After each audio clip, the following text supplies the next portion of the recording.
Okay, I'm going to sort of continue a kind of diatribe related to the issues that I brought up in the last recording, which, is sort of like a the things that I want to bring up that are adjacent to this main theme that I want to elaborate on are very tricky topics.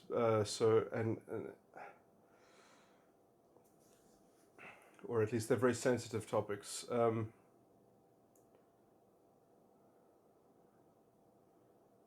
I guess I don't want to talk so bluntly about them, even though it's somewhat necessary maybe to make the point that I want to make, the overarching sort of meta point, um, which is itself what the problem is, because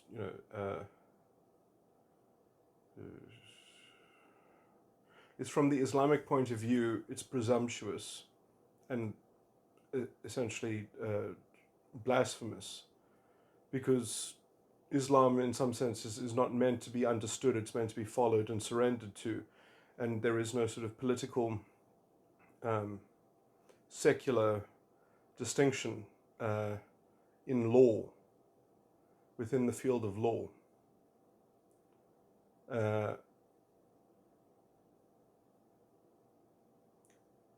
Which, at least to the Christian sensibility, is a kind of anathema, is a kind of because in some sense it precludes, let's say, the kind of spiritual warfare, or let's say the kind of, to put it in Islamic language, the jihad that is essentially innate within the Christian sensibility, or at least, I mean, obviously I can't speak for all Christians, and I don't, I claim that I disagree with very few people who self-identify as Christian, but as I've tried to promote the thesis that you need to preserve a secular distinction so that you can even have a world and a freedom of association of private individual values, so that you can actually see where you stand in relation to other people, so that you can live distinctly apart from the world, that you can be in the world but not of it. That to me is a very important a substrate of being able to have a kind of sanity, even. And anyway, so the complication of extricating oneself from the world is part of, let's say, the Christian spiritual warfare, or the Christian jihad, if I'm going to put it in a kind of Islamic translation. There is some sensitivity within Islam that there are different religions that are comport to the messengers of God, and they give messages to different people, and they are for different groups of people. So I mean, there are versions of Islam that say, well, we are just different, and the Christians have their own path, and we're even meant to tolerate Christian society until some point in the future where there's only one true religion, and everyone will eventually agree with us. And anyway, and we will win. So, but I mean, and so you have the smallest leeway of whatever is in the final unraveling of what has been prophesized in the end times, which is taken to be, or in all, I must say, I perhaps need to study Sufism or something like that to see if there is a non-literal, non-material. And I mean, a lot of the things in the Islamic end times to me seem like they must not be literal, because it literally says, for example, that the sun will be right above people's heads, and there's actually a distance that is described. Obviously, if the sun were 1,000 kilometers above our heads, there would be no life on the planet. You can't have the sun being that close above the earth. It's not possible. So that, to my mind, is an allegory. it's an allegorical language. But anyway, so and if you start saying, well, that this is a description, an allegorical description of what is to happen in the end times, then you open perhaps a Christian can of worms, or a Christian dimension or something like that, in the kind of principled understanding of what these things mean. Anyway, let me. The thing, so perhaps this is such an extraneous example to use, but I because it was something that I pointed at in my last recording, where I said, it's interesting how Islam, or versions of Islam, label America as being the great Satan. And that has something to do with, let's say, the disdain for the kind of how you have to stand up and be counted in the American democracy just in order to have your values of freedom not being trampled upon, because it's the only way to preserve them within the structure that the government has. That you have to sort of stand up and be counted, otherwise you're going to sort of be trodden on in this sort of tug of war that the legislature has, because the individual citizen does not have their dignity as a classically liberal, the republic itself is fundamentally subverted by the form of the legal framework, or whatever. Anyway, but I'm not going to repeat all of those sort of arguments, but then I was trying to make an argument that I don't like both setups. There are problems on both sides. There's obviously, in some sense, there are more problems that I see perhaps in the Islamic world, which perhaps I'm not qualified to make any comments about, that essentially the lack of understanding and principles, because they don't care about what you think, they care about what you do. And so it doesn't matter what you think of the law, it doesn't matter what you understand of the law, it's just that you follow it, essentially. And in America, sort of law is just an experiment that just is a trial and error. Both of these things are a different kind of indignity, a different kind of thing that undermines people actually delineating where they're, in some sense, I think that they both impoverish people from the proper place for a kind of spiritual warfare, which is in some sense, should be within the ambit of your freedom of association to some degree, and this is a summarization of the theme that I was trying to bring up in the last recording as well, that if we're going to have a society that is principled and does have a commitment to freedom of association, we have to tolerate certain suboptimal manifestations of symptoms of that freedom. That bad consequences happen because we live in a society with imperfect people, and when bad things happen, that, if you have a nicely structured society, you can actually somewhat bootstrap that, well, yeah, there are consequences for bad decisions, and we can't just save people from the symptoms of their bad decisions, because then there'll be a generalized malaise and a kind of subversion of sort of psychological reality itself, that there is such a thing as a bad decision, or that certain bad decisions sort of take on a different interpretive lens because of the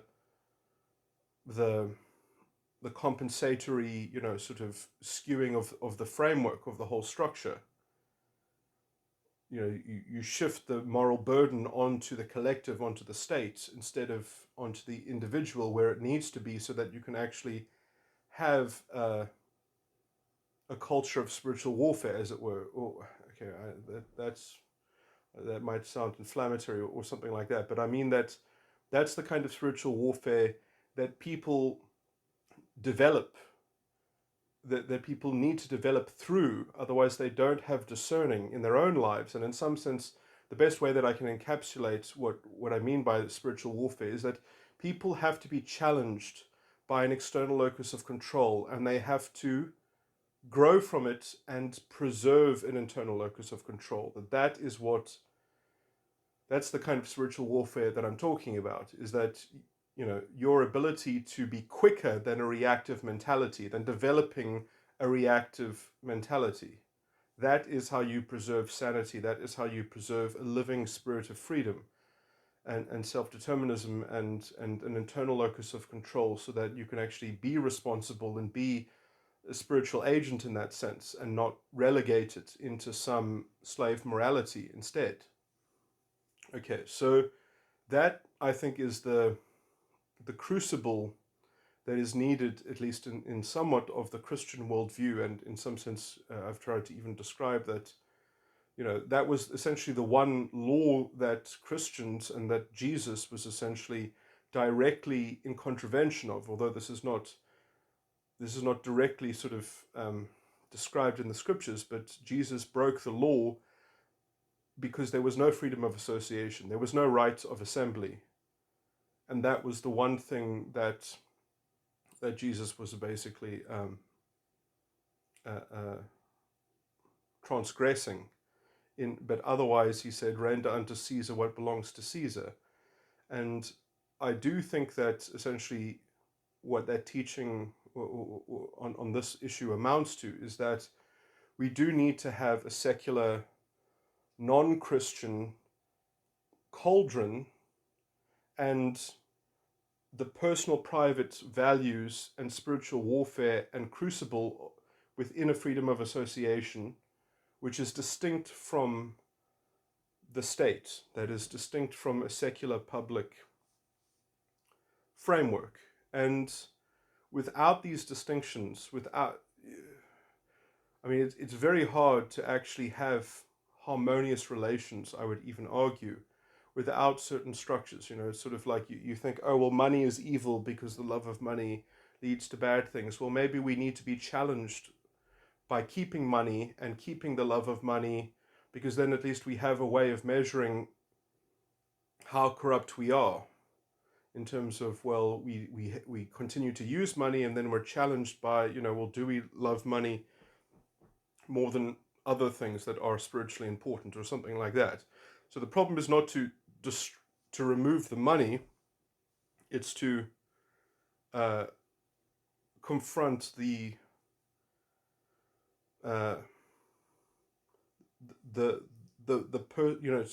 to not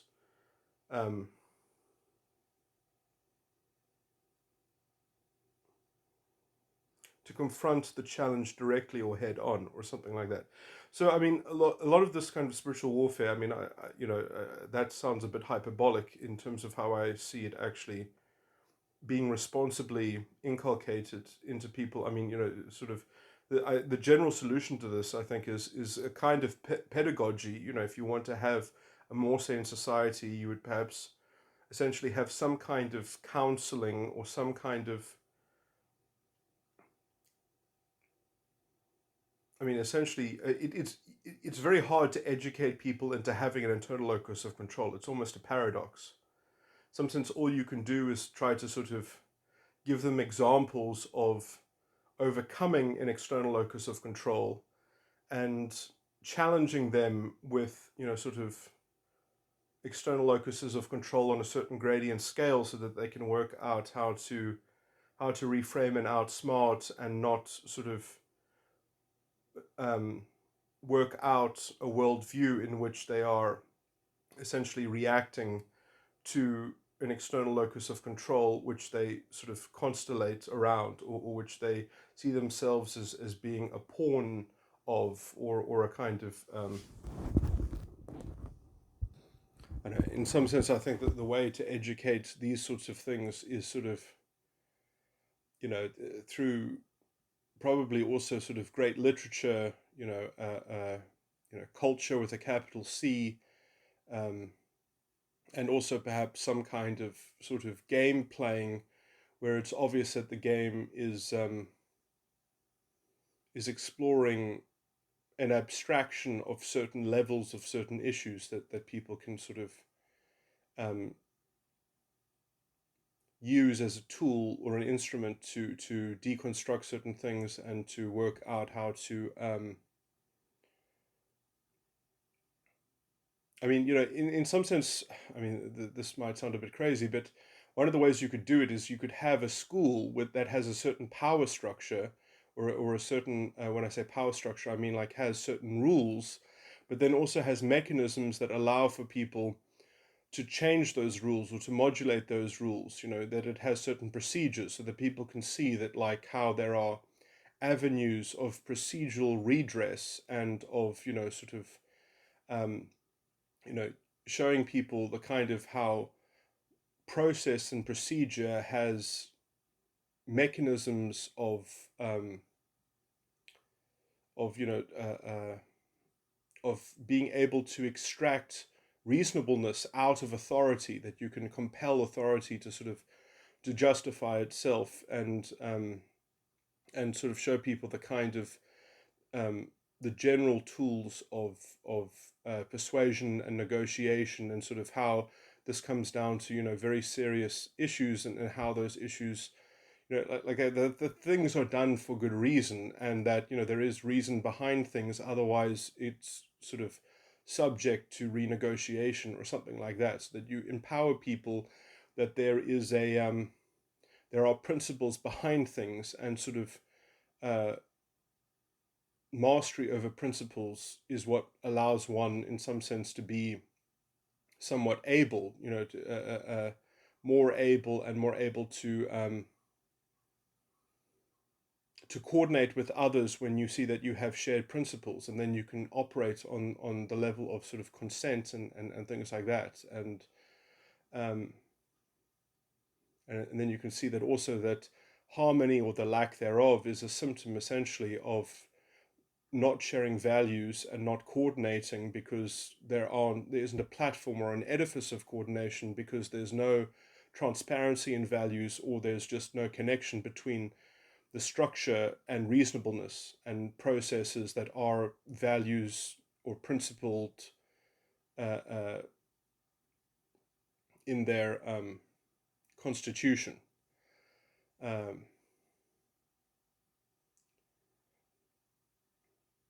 so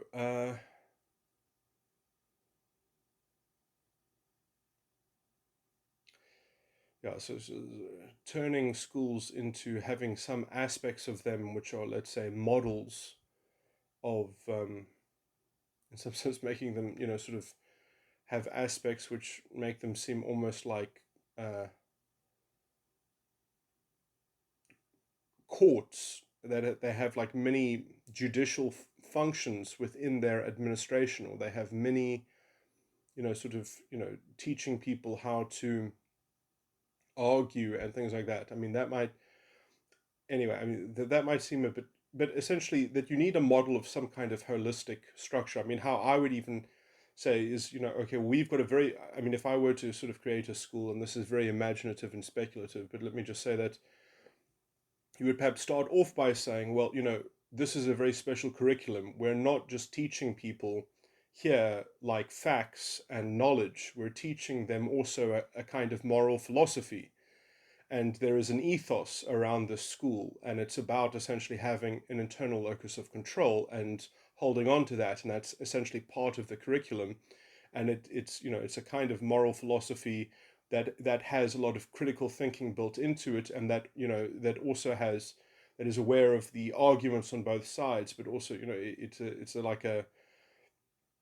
so it has a philosophical edge to it. And then in some sense it you could argue that, well, that a school like that would be a form of indoctrination. Or, I mean, education can always be labeled as indoctrination, um, in terms of its I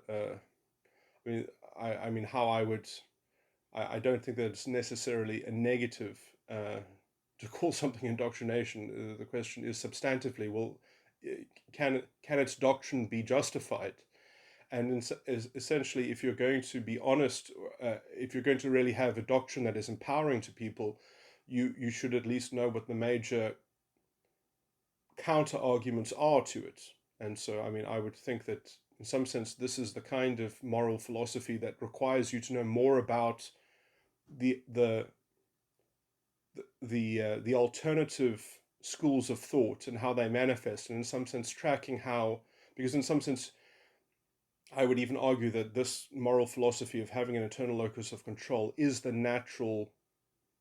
order in some sense. It is the essential basic starting block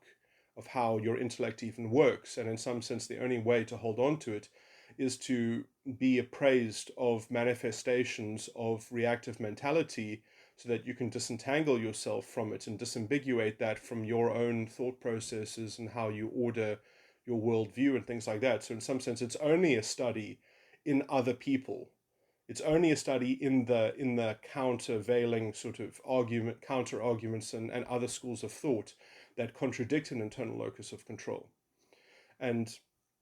obviously, you can lose your internal locus of control when you contend with a set of facts that are framed in such a way, and you have to be able to basically see how there are hidden premises, and how those premises are somewhat true, but sort of how they invalidate other basic, more essential axioms, which end up creating forms of,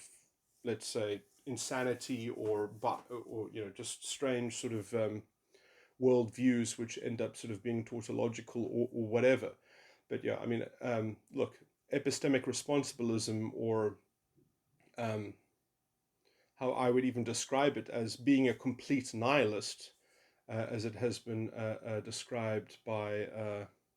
Vasti Ruot, a professor in philosophy, means that you have confronted the absurdity of life, and that you take yourself to be an epistemic agent, and that your claims, the truth of your claims, are fueled by your endorsement of them, that you are the one who endorses and provides the truthiness of your that you independently endorsing something is what at base gives it its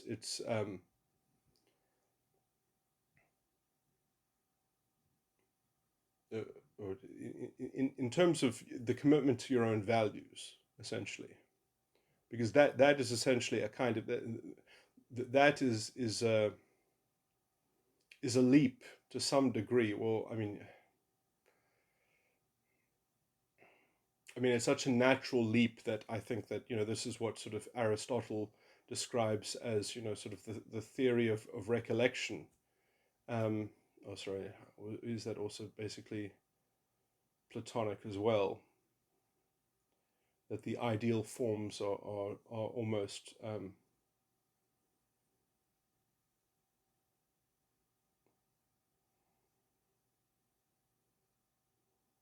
anyway.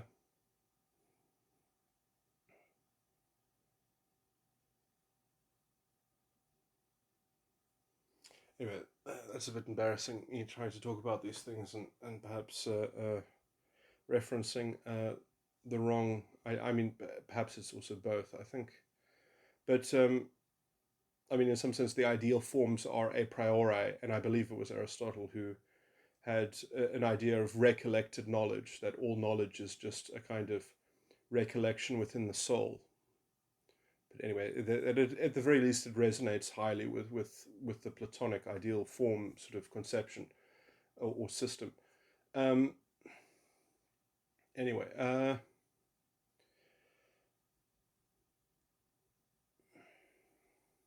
me move on. So yeah, yeah, it would be very hard probably to open a school like that. You would probably have to create some kind of mini curriculum, just to sort of give the parents, to show them, well, yeah, this is basically the kind of the moral philosophy. This is the outline of the moral philosophy. This is the sort of the condensed, summarized version of it. So you understand the kind of thing that your children are being indoctrinated within the ambit of the curriculum. Obviously, it wouldn't be sort of the main drive of the school. It would just be like any other subject, perhaps,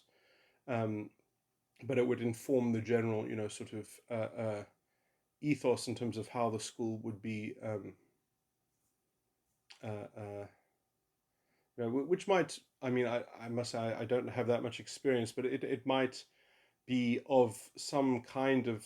similar quality to some other weird things that happened in education, in terms of man, what were they called? There was like a German spiritualist who came up with a schooling model, which is oh my word. Um, I think his name was Steiner. I think it is at Waldorf schools. Where they have very interesting kind of things where it's sort of when you have a problem with a child, the first port of call is that the teacher should essentially attempt to correct the child in a dream through some kind of a dream interaction that they should essentially have a shared. It's somewhat that you should have a shared dream, and attempt to supply the correct. And in some sense, I mean, that might sound kooky to some people. I believe in shared dreams, but I know people that have been in have been in that kind of education system. Sorry, it might not be the Waldorf; it might be something else. Uh, um, I believe the name of the German spiritualist was something Steiner, but and I might have all the names wrong. But I mean, I've spoken to people in these kinds of schools, and sort of that is very, what's the word? That's very intimidating to people who have learned how to school in that kind of system, because to them that sounds a bit too kooky, or that sounds a bit too strange, and it's sort of like, they believe in the rest of the education system, but like when it gives that sort of, that is the first port of call, and they're like, well, I don't know how to do that. Um,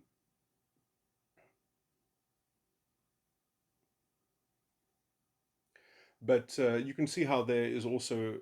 a much more sort of less kooky and secular translation of that, which is that, a dream is a kind of symbolic poetry to some degree, or it's, sort of, the I mean, if people can just remember their own dreams, sometimes things, they provide such strong impressions, which are very hard sometimes to translate. The narrative of a dream, the plot of a dream, um, is making connections between things which are, sort of strongly associated, but not easy to translate into reason, not easy to translate into rational, into a rational construct. Um, because there's almost like an emotional logic in terms of the construction of the plot of a dream, and so you can kind of, it's capable of being very condensed in terms of the grammar, in terms of the meaning that it portends. It's highly compressed in terms of the significance, and so you can get a very short dream that, if one were to sort of to relate to the impressions that it's drawing connection to in terms of how it could be relatable to your life, you know it would, it's kind of like trying to summarize large sections of history into a very short paragraph, in terms of condensing the themes. It's sort of, um, and so it has that ability to sort of to point at and gesture at things which are incredibly, is a slice of a whole lot of different things that are a myriad of, that are represented in so many aspects of your life, but sort of condensed into like a kind of archetypal picture. And that's important because it's basically like saying, well, this is a lesson that is coming to you in the form of a fractal, and that lesson can be expressed in many other different permutations. It has many different examples that could be crafted out of this sort of dream symbol, compressed plot. Anyway, so therefore the dream is the best, sort of way to correct someone in moral instruction in that way. So if you're having a problem with a child because essentially, they are, I mean, in some sense I do think that you could say that all the problems that a child would have would have something to do with developing a kind of reactive mentality, um, in some sense that they've got some kind of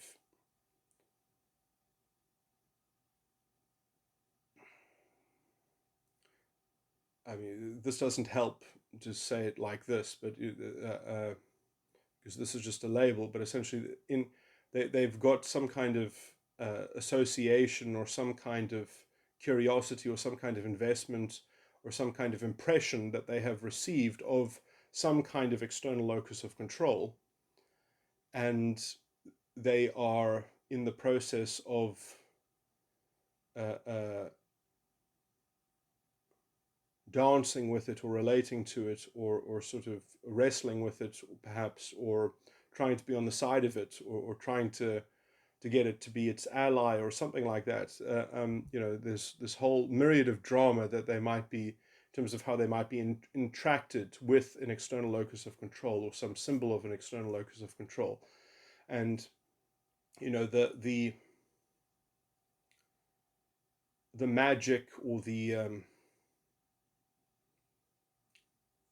sort of the doors of possibility which are opened by that kind of associative thing, in some sense I think it can't be unexplored. It does also have to be known. I do think that you have to know things about how the world works, and I use the world in the pejorative spiritual term. You have to know how that dark magic works, so that you know when you're dealing with someone who is under its spell. So it is something that has to sort of be uh, explored, perhaps. The way to do that without it sort of poisoning yourself or falling under its spell. I mean, it might also be something that is, anyway, that's perhaps a separate topic that might require its own sort of treatise. Uh, don't want to get too much drawn into things that I might not treat responsibly enough in terms of the subject matter. But anyway, so what was my whole point in saying this? Is just that that's the problem, is that, to teach someone to have an internal locus of control, you have to sort of produce something that is kind of like the profoundness of an inspirational dream, because you can't educate people in an internal locus of control. Again, that's a paradox. You have to give them the tools to evaluate it themselves. And I think such an education like that would, although technically it wouldn't be able to guarantee that it would succeed at its aim, it would, I think, generally just up the standard, because in some sense, although you wouldn't be able to prevent people from being malevolent in acquiring this extra knowledge about an internal or an external locus of control, you would have just, let's say, increased the general awareness of people in general about, let's say, the tricks and the tools of sort of being cast under the web of, sort of other people's reactive mentality. And it might, sort of, anyway.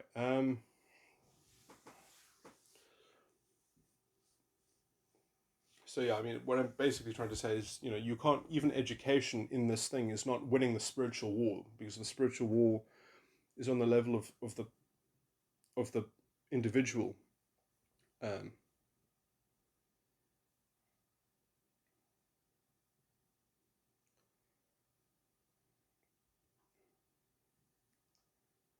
anyway,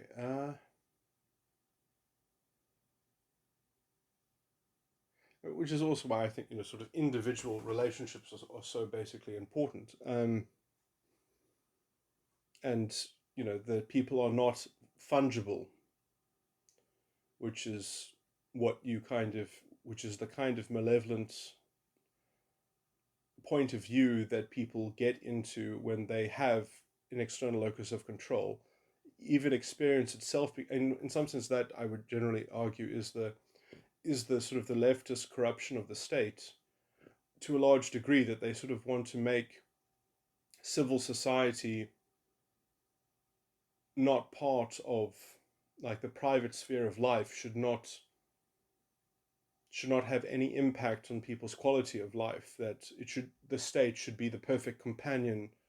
to every citizen or something like that, or should be sufficient or something like that. um anyway, I didn't make that argument so eloquently, but so I wanted to talk about issues of the fourth turning. So, um, the kind of the basic sort of thesis, which I'm not going to be able to remember the whole sort of rhyme, is something like, good people, uh, or strong people produce good times create sort of weak people, and weak people make bad times, and bad times make strong people, is the kind of logic that I see in the sort of the fourth turning. And it's very interesting that then you can kind of see how then that plays out within the cauldron of a state society, in that, well, if you have good people that are good governors or whatever, that they produce good times, but then those good times create weak people, and then those weak people create bad times, and then you have this kind of this oscillation, this this kind of this pendulum swinging, and I think that how this stuff gets resolved,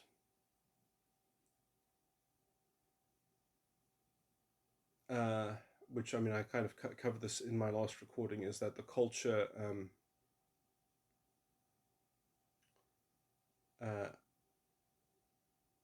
you see, the only way that I can see that this is getting resolved is that where the issue of morality, if there's a defensible moral culture, that the soft culture, the, the soft part of a society, which is the soft power in a society, the culture in a society, has a moral consensus that is, let's say, transparent enough to say, well, yeah, we're actually, when we have problems, these are problems that are emanating from individuals, from individual problems. They are losing their spiritual warfare or something like that, rather than this horrible mix-up between state power and a kind of collectivist morality, that the kind of the collectivist morality needs to be quelled by a soft cultural structure, which, can provide charity to people, but can also sort of,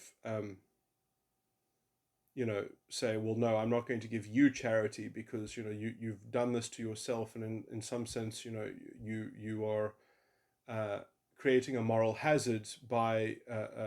being helped by at least certain kinds of charity or something like that. So charity that is selective to some degree.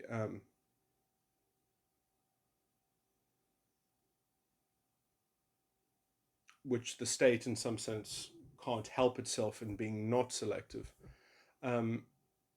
and therefore is sort of creating this moral hazard. So, sort of delineating the line between the public secular and the private values, and trying to fight against people who want to have a single unit, a single unified structure, within society, that, there's one social contract, there's one social contract. Um, I guess maybe I'm paradoxical on this point, because I'm sort of asking for a social contract that has a kind of boundary etched into it, which is kind of, maybe it's a kind of paradoxical, impossible ask to expect a society to have that kind of sophisticated, um, uh, delineation within its own sort of cultural constitution. But anyway, this is why I think that the major scaffolding for that needs to come from the hard institutional power that has to symbolically prop up the cultural soft power, which is why I advocate for decriminalization of drugs,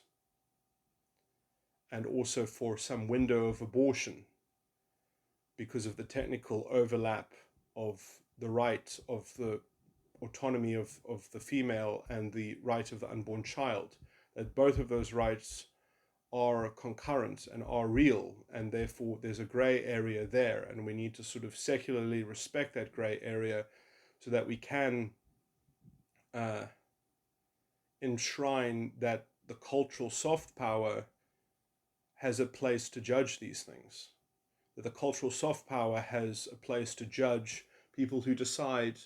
to have abortions and judge people that decide to take drugs, and that the consequences of their lives are bootstrapped down to their decisions and their agency. And out of that, we can actually have a sustainable culture of life out of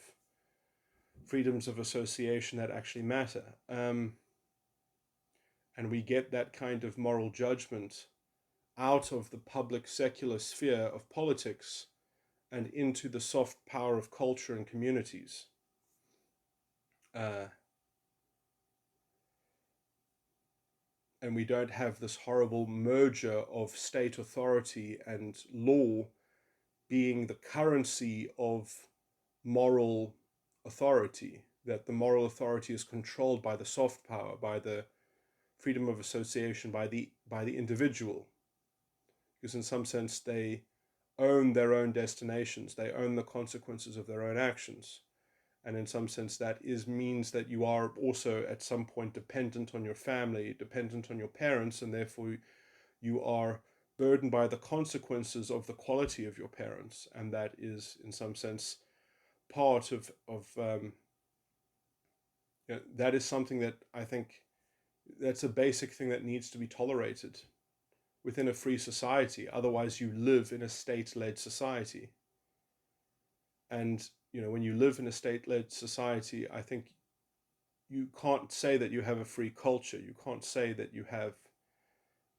so let's just say that, that kind of messiness is the kind of messiness of, how quickly do you bend the knee to an external locus of control? Which is interesting because, in some sense, we can always have an excuse to develop an external locus of control. The question is, are you capable of deconstructing and digesting that challenge to an internal locus of control? And that is also, I think, largely, that's at least a secular way of describing the content of what I would consider to be true spirituality. Those are the true obstacles to self-realization. What is the self in terms of its spiritual context? What is the mind and the contents of the mind in terms of its spiritual context? And to me, the answer is, it is the condition or the quality of your understanding. That is also what I consider to be what Jesus Christ is. But that is what the only begotten Son is. It's an understanding. Anyway, let me not get into a religious diatribe, but so,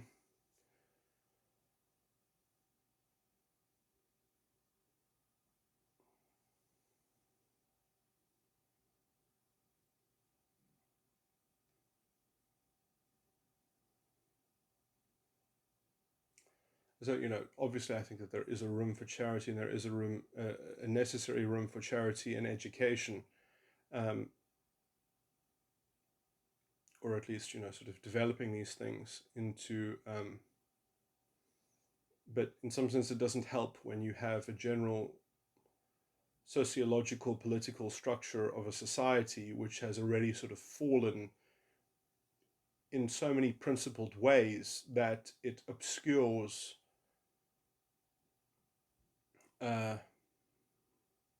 the possible development, because sort of it's trying to aim for some sort of impossible pie in the sky, kind of utopia where, well, the state can just solve every symptom of every bad decision or something like that, or the state can clean up sort of the accidents of birth, or the sort of the, well, your parent was different to that parent or something like that, sort of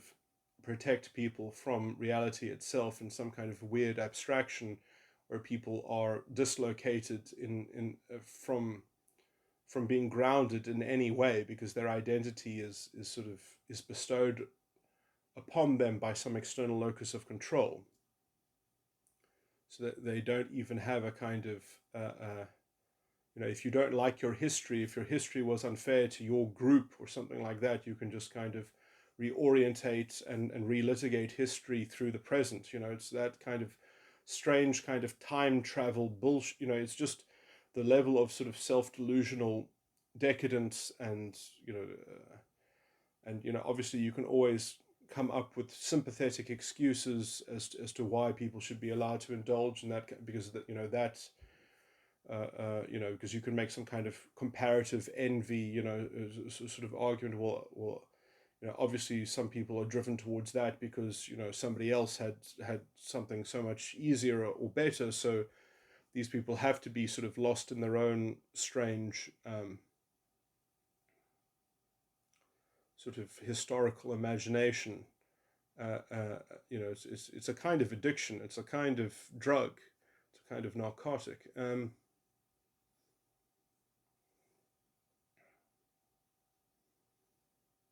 It's sort of, I would say it's on par with substance abuse, but it's in terms of their spiritual efficacy as a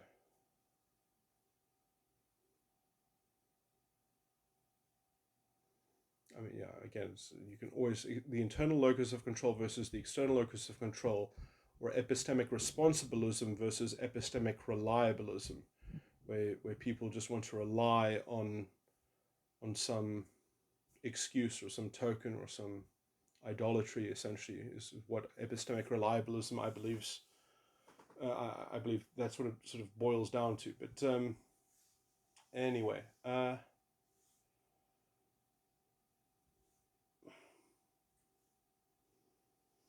man, so okay, I've kind of gone all over the place. So the point that I was going to make about the fourth turning is that this is what, in some sociological context, which is really a weird way to frame it, because this contradicts my overarching thing, which is that you're only a subjective individual. But my general claim, though, is that essentially the great Satan is really when you have things like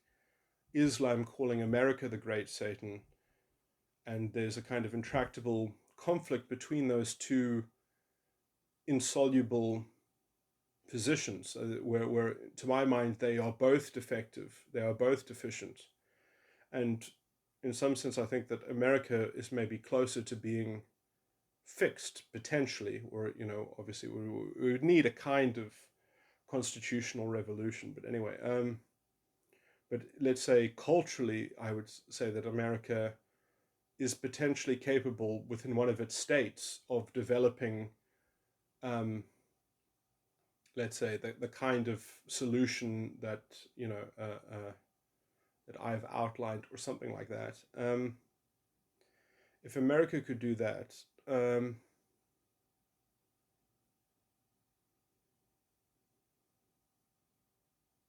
anyway, so my main point is, sorry, that's a weird, obscure. That's not the principle that I'm trying to describe. Is that sorry, there was another good example that I had in my mind. I mean, you can see it sort of between the liberals. I mean, I guess I've just been going over the other example of this, in terms of trying to make the culture of society be displaced by sort of state power. That is very similar to the kind of disagreement between some versions of Islam, or at least the non-Sufist versions of Islam, and the disagreement that it has in America is itself within America sort of represented between the factionalism of some sense, I would argue both of the people who have a kind of identity politics, perhaps uh, the traditional conservative types, perhaps that want uh,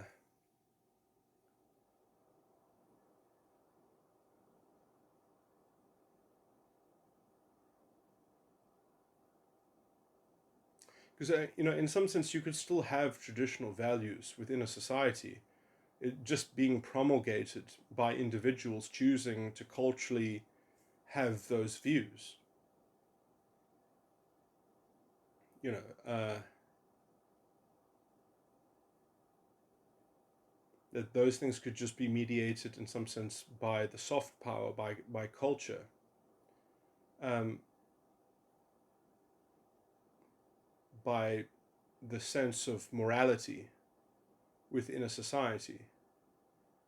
But that, so there's a difference between sort of, I mean, in the same way that politeness is, maybe that's a bad example, but that there are certain standards which aren't legally enforced, but which are culturally compelled through just kind of anticipation or expectation. Um,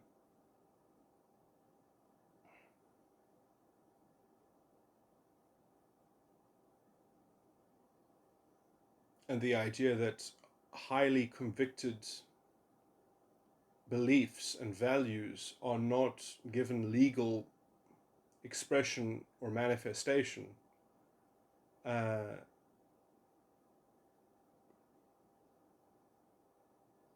I think is only a problem if you have that basic conflation in your mind between the state and culture, which is, which is why I think it's so important to decriminalize drugs, because then you basically say, no, no, no. Just because something is legal doesn't mean that the state is on your side in messing with it.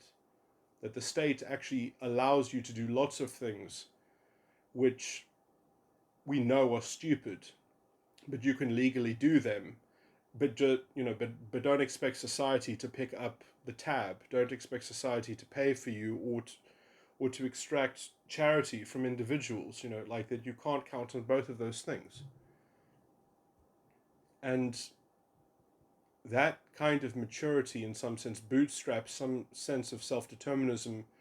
and basic accountability within the individual. And without that, you don't have a dignified individual, you have a denigrated individual. And it's that general denigration which is being perpetuated by this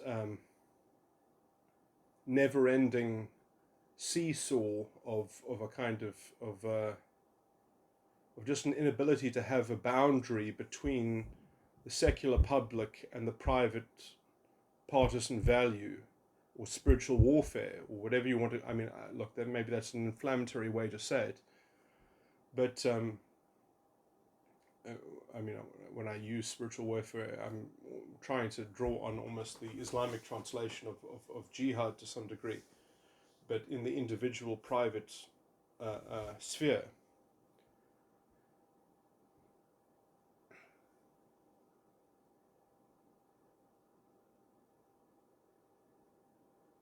It says in the Christian scriptures, "I die daily." The work of the crucifixion is the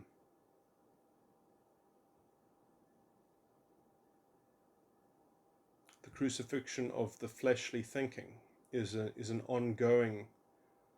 service and work.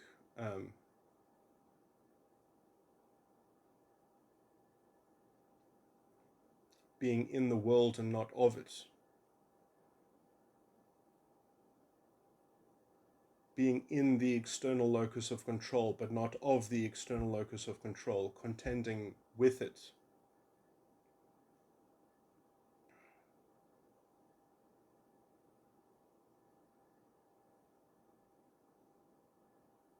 Anyway, so this is not an easy thing to integrate, I think, into a societal, political, governmental, legal structure and framework. But I think that is the general source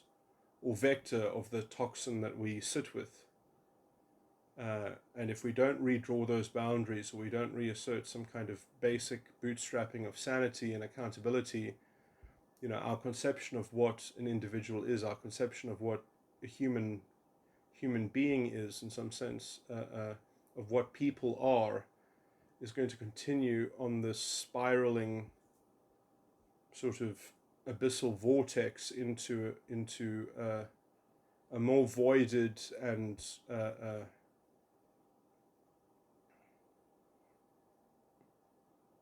disintegrated,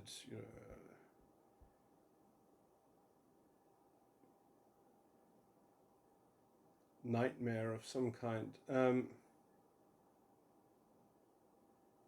or horrific abomination. It's going to continue. And yeah, I wonder, really, I mean, is this argument really too counterintuitive? That to say, well, I don't personally agree with abortion, but I think there should be a legal window for it. I mean, obviously, in the context in which you have a state that makes drug use illegal, I can understand the inconsistency there, because then it looks like that the society has got fucked up values. But when essentially that the law itself is not a perfect reflection of moral consideration and values, then you've got a proper place to put things. You've got a distinction between morality and the state. Surely that's a valuable tool in order to allow people to actually order their internal schema, to have basic categories and distinctions within making moral. And so we can end this horrible conflation between morality and, let's say, sociological enforcement. That the police serve an important function of law and order, but they don't, in some sense, they're not officers of morality, but they do, in some sense, support the structure, or at least the ability to. I mean, it's not as if you can't make certain moral, procedural investigations and against how police procedurally do their job or something like that. That's another complicated issue, but let me not tread on too many different tangents. But anyway, that's my general thesis, I guess.